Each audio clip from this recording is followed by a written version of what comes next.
Welcome back guys. ಇದು national highway ಅವರು ಕರ್ನಾಟಕದಲ್ಲಿ ಕಟ್ಸಿರೋ ಫಸ್ಟ್ ಟನಲ್, ಬೆಟ್ಟದ ಕೆಳಗಡೆ ಇರೋ ಟನಲ್. ಇವಾಗ ನಿಮ್ಮನ್ನು ಕರ್ಕೊಂಡು ಹೋಗ್ತಾ ಇದ್ದೀನಿ ಒಳಗಡೆ.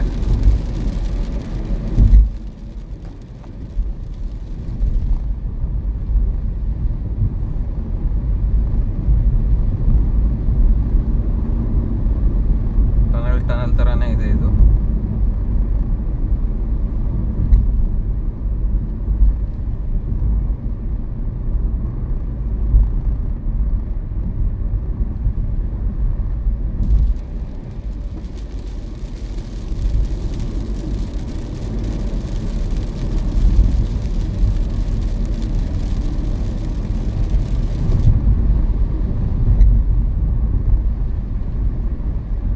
Light at the end of the tunnel ಅಂತಾರೆ, ಆದರೆ ಇಲ್ಲಿ ಒಳಗಡೆನೂ ಲೈಟ್ ಇದೆ.